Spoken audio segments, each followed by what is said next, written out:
ዕለት አርባዕተ ጥሪ በስመ አብ ወወልድ ወመንፈስ ቅዱስ አሐዱ አምላክ። ዕለት አርባዕተ ጥሪ በዛ ዕለት እዚኣ ቅዱስ ዮሐንስ ሐዋርያ ወንጌላዊ ወዲ ዘብዴዎስ ዝገዓዘሉ እዩ። ነዚ ቅዱስ እዚ ክፍሉ ወይ ዒጫኡ ኣብ ሃገር እስያ ክኸይድ ምስ በጽሖ ኣጸቢቑ ሓዘነ። ምኽንያቱ ንሳቶም እቶም ኣብኡ ዘለዉ ህዝቢ ኹፉኣት ተረርቲ ክሳድ ዓለውቲ ከም ዝኾኑ ስለ ዝፈለጦም፣ ነገር ግን ብጎይታ ኣሚኑ ካብኡውን ሓይልን ጽንዓትን ተቐቢሉ ናብታ ዝተዋህበቶ ምስ ተመሃራዩ ኣብሮኮሮስ ወፁ።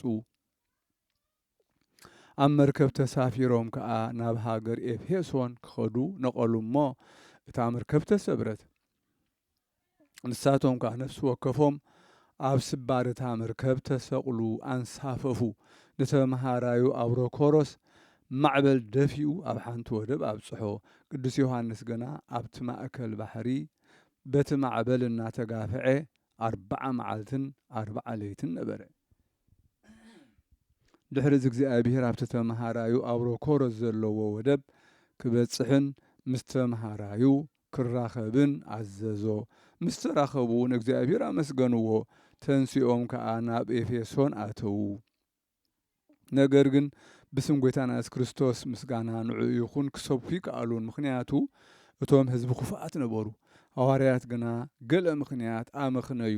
ዮሐንስ ኣብ እንዳ ሮምና ዝተባህለት ሰበይቲ ናይ ቤት ብለኔ ቤት ምሕጻብ ሓዊ ኣጉድ ኣብሮኮሮስ ረድኡ ከዓ ዕንፀይቱ ኣርዩ ይቕርብ ነበረ። እታ ሰበይቲ ግና ተሸግሮም ብዙሕ ተጋፍዖም ነበረት። ትጸርፎም ተሃርሞም ብድኽነቶምን ስደቶምን ኣጸቢቓ ተቃልሎም ነበረት። ባሮት ገበረቶም። ኣብ ልዕሊኦም ከዓ ናይ ሽያጦም ደብዳቤ ጸሓፈት። ንሳቶም ከዓ ኣብ ዓብዪ ሓሳርን ውርደትን ነበሩ። ድሕሪዚ ሓደ ወዲ ገዛ እቲ ሃገር ናብቲ ቤተ ብለኔ ቤት ምሕጻብ ክሕጸብ ኣተወ። ኣብኡ ከዓ ሓይሊ ሰይጣውንቲ ነበረ። ክሕጸብ ከሎ ከዓ ነቲ መንእሰይ ወዲ ገዛኢ ሓኒቑ ቐተሎ። እቶም ደቂ ዓዲ ከዓ ብዛዕባ ሞት እቲ ወዲ ገዛኢ ኩሎም ተኣከቡ። ቅዱስ ዮሐንስ ከዓ ከምዝርኢ ከምቶም ሰባት ኣብኡ በጽሐ። እታ እመቤቱ ሮምና ምስ ረኣየቶ ጸረፈቶ። ንስኻ ከዓ ኣባይ ክትሳለቕ ብሞት ወዲ ጐይታይ እውን ክትሕጐስ ናብዚ መጺእካ በለቶ። ቅዱስ ዮሐንስ ግና ብሕያውነት ገይሩ ኣይትፍርሂ ኣይትሕዘኒ ድማ በላ። ናብቲ ምዉት ቀሪቡ ከዓ ናብኡ ብትእምርተ መስቀል ኣማዕተበ ባረኸ። በቲ ዝተሰቕለ ጎይታና ኢየሱስ ክርስቶስ ተንስእ ድማ በሎ። ሽዑ ሓዊዩ ተንስአ። እቶም ደቂ ዓዲ ከዓ ሰንበዱ። ናብ ቅዱስ ዮሐንስ ድማ ንኽሰግድሉ መጹ። እመቤቱ ሮምና ድማ ብዛዕባ እቲ ሕማቕ ትገብሮ ዝነበረት ሓዘነትን በኸየትን ኣብ ትሕቲ እግሩ ሰጊዳ ድማ እቲ ኩሉ በደላ ክሓድገላ ለመነቶ። ኣቦ እቲ ዘተንስኦ ወዲ ድማ ዲዮስቆሮስ ዝተባህለ ገዛኢ ወዱ ከም ዝሞተ ምስ ሰምዐ ሰንቢዱ ሞተ። ንቅዱስ ዮሐንስ ምስ ነገርዎ ከዓ ንዑ እውን ካብ ሞት ኣተንስኦ። እቲ ገዛኢ ከዓ ምስ ኩሉ ቤተሰቡ ኣመነ። ኩሎም ደቂ ተዓዲ እውን ንኡ ምስጋና ይኹን ብጎይታና ኢየሱስ ክርስቶስ ኣመኑ። ንሱ ከዓ ዮሐንስ ብዛዕባ ምምላኽ ጣዖቶም ገሰጾም። ቃል ቅዱስ ወንጌል ከዓ መሃሮም። ነቶም ኣምልኾ ጣዖታት ዘፍቅሩ ዝነበሩ ምስ ጸረፎም ከዓ ጸቢቖም ተቖጥዑ እሞ ሓሪቖም ብዳርባ እምኒ ቀጥቀጥዎ። ንሱ ከዓ ናብ ጎይታ ጸለየ እሞ ሽዑ ድምፂ ምንቅጥቃጥ ምድሪ ተሰምዐ። 300 ሰብኡት ከዓ ሞቱ። መሊሱ ድማ ጸለየ እሞ ንኣቶም እውን ካብ ሞት ኣተንስኦም። ሽዑ ኩሎም ደቂ ተዓዲ ኣመኑ። ብስም ኣብን ወልድን መንፈስ ቅዱስን ሓደ ኣምላክ ከዓ ተጠምቁ። ሓንቲ ሰበይቲ ንወዳ ርኩስ መንፈስ ዝሓዞ ናብኡ መጸት። ብየማናይ ኢዱ ሒዙ ከዓ ብትእምርተ መስቀል ዓተቦ። ባረኾ እሞ ተንሰአ ደሓነ። ንእግዚኣብሔር ከዓ ኣመስገኖ። ካልእ ሰብኣይ እውን 12 ዓመት ብሕማም ኣብ ዓራቱ ዝደቀሰ ንቅዱስ ዮሐንስ ምስ ረኣዮ ድምፁ ዓው ኣቢሉ ኦ ናይ ክርስቶስ ሐዋርያኡ መሓረኒ በለ። ቅዱስ ዮሐንስ ከዓ እምነቱ ርኡ ብስም ጎይታና ኢየሱስ ክርስቶስ ተንስእ በሎ። ሽዑ ተንስእ እሞ ብጎይታ ከዓ ኣመነ።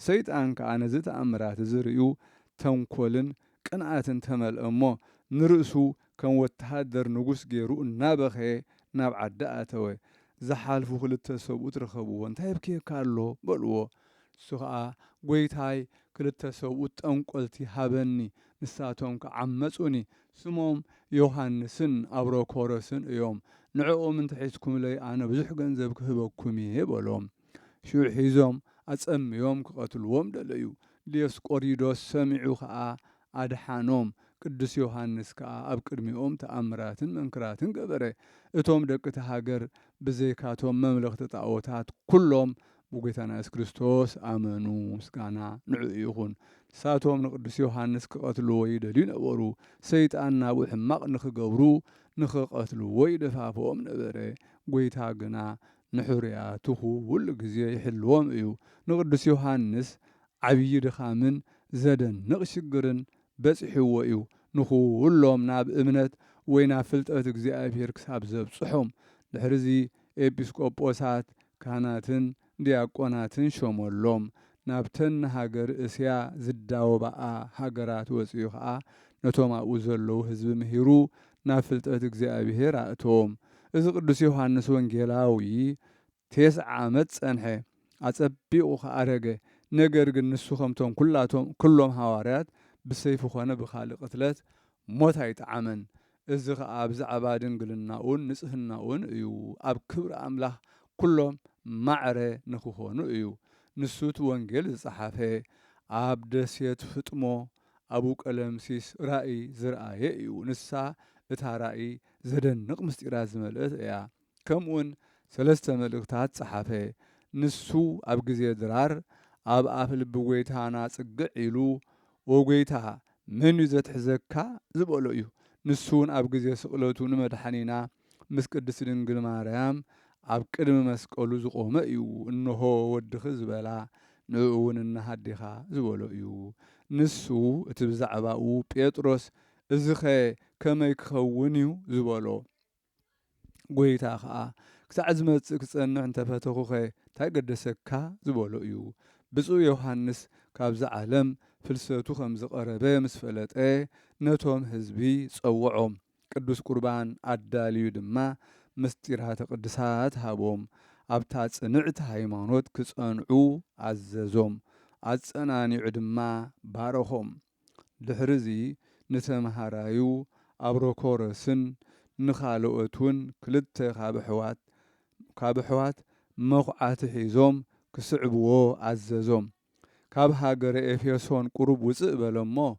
ጉድጓድ ክኹዕቱ ኣዘዞም ኣብቲ ጉድጓድ ኣትዩ ክዳውንቱ ብዘይከሓደ ዘሰንዱን ናይ ውሽጢ ቀሚስ ኩሉ ኣውፅኦ ኢዱ ናብ ሰማይ ዘርጊሑ ጸለየ እሞ ናብቲ ዓዲ ክምለሱ ተፋነዎም ተሰናበቶም ነቶም ኣሕዋት ድማ ኣብ ሃይማኖት ክርስቶስ ክጸንዑ ንገርዎም በሎም ከምኡውን ምግባር ሰናይ ከዘውትሩ እግዚኣብሔር ንኹሎም ከከም ምግባሮም ክፈድዮም እዩ በሎም ደጊሙ እውን ኣነ ካብ ደምኩም ንጹህ እየ ካብ ትእዛዛት ልዑል እግዚኣብሔር ዋላ ሓንቲ ኣየጉደልኩን ካብ ስርዓት እውን ዝግባኣኩም ኣይትረፍኩልኩምን ንስኻትኩም ከዓ ካብ ሕጂ ንደሓር ፈጺምኩም ገጸይ ኣይትርእዩንን ኢኹም በሎም እዚ ምስ በለ በኸዩ ኢደ እግሩ ተሳሊሞም ድማ ኣብቲ ጉድጓድ ገደፍዎ ናብ ዓዲ ኣትዮም ከዓ ንኹሎም ኣሕዋት ነገርዎም ምስ ሰምዑ ልቦም ሓዘን መልአ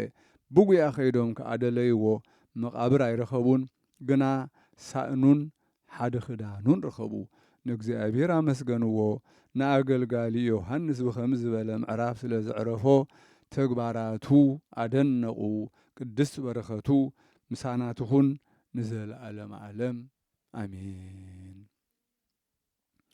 ሰላም ለዮሃንስ ዘተለዓለ መጠኑ በነሲአ ጸጋ ወክብር እንተ ኢተውህበት ለካልአኑ ዘስጋ ወደም እንዘ ውእቱ አኮኑ አመሰአሞ አፉሁ ወአመ አርፈቆ በህጽኑ ለእሳተ መለኮት መፍርህ ኢውእየ በርስኑ ሰላም ለዮሃንስ ዝለዓለ መጠኑ በምቕባል ጸጋን ክብርን ዘይተዋህበት ንኻልኦት ንኻልአኑ ካብ ስጋን ደምን ዝተፈጥረ ምዃኑ መሰዓሞ በአፉ መሰቐመጠውን ኣብ ሕቑፉ ኣብ ህጽኑ ንእሳት መለኮት መፍርሂ ኣይተቃጸለን ብርስኑ ብረስኑ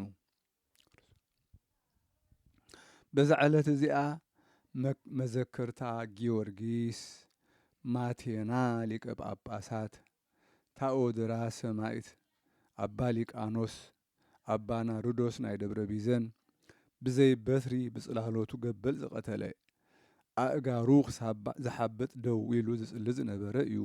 እግዚኣብሔር ብጸሎቶም የምሓረና ንዘለዓለም ዓለም አሜን።